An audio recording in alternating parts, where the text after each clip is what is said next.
Hukum wanita yang keguguran, darah yang keluar itu dikira sebagai darah apa? Kerana banyak sangat darah, jadi orang macam mungkin pening, confused. Ya, betul-betul. Masya Allah. Sebenarnya, tak kata orang lain, ustazah pun tercari-cari hukum tu bila ustazah gugur.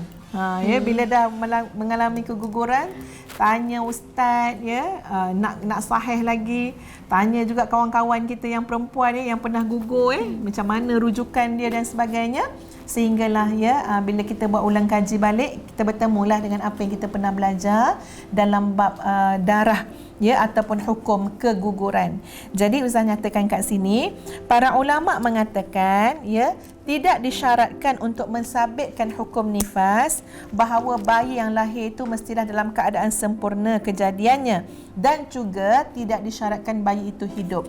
Maksud dia apa? Darah nifas ni asalkan bayi tu keluar, kalau dia keluar meninggal pun atau keluar dia tak sempurna pun, maka itu sudah disabitkan sebagai darah nifas. Itu menurut sebahagian ulama, Sama ada lahir bayi itu dalam keadaan mati ataupun seketul daging yang berbentuk manusia ataupun tidak berbentuk manusia, tapi para bidan mengatakan itu adalah daging manusia.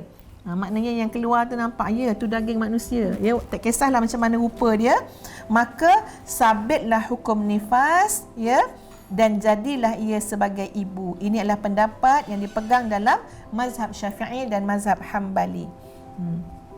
Adapun golongan Hanafi berpendapat anak yang gugur yang ternyata sebahagian kejadiannya menyebabkan wanita itu bernifas dan tamat iddahnya, seperti ada kelihatan pada anak yang gugur tu tangan ke, kaki ke, jari ke, kuku ke, yang itu menurut pandangan Hanafi lah, barulah kira sebagai darah nifas.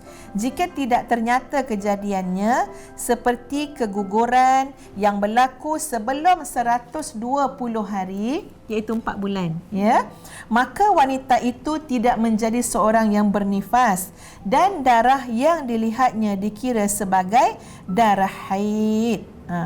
Jika berterusan selama 3 hari dan sebelumnya telah didahului masa suci yang sempurna. Jadi lebih kurangnya sahabat-sahabat sekalian, kalau ikut pada pandangan dalam mazhab Hanafi tadi, tak kira darah haid, tak kira darah nifas, tapi dikira sebagai darah haid. Jadi itu juga yang ustazah kaji-kaji dan belajar juga, maknanya kalau sebelum 120 hari itu, kalau dah nampak dah sifat dia kan, tangan, kaki, itu kira darah nifas dah. Tapi kalau belum nampak, mungkin baru 3 bulan, baru 2 bulan, maka itu diiktibarkan sebagai darah haid. Maksud dia apa dia?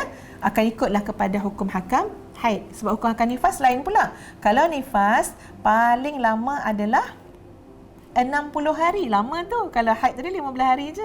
Kalau nifas 60 hari. Kebiasaannya adalah 40 hari. Jadi demikianlah untuk wanita-wanita yang keguguran, supaya lebih yakin darah apa sebenarnya yang keluar ketika mana kita keguguran tersebut.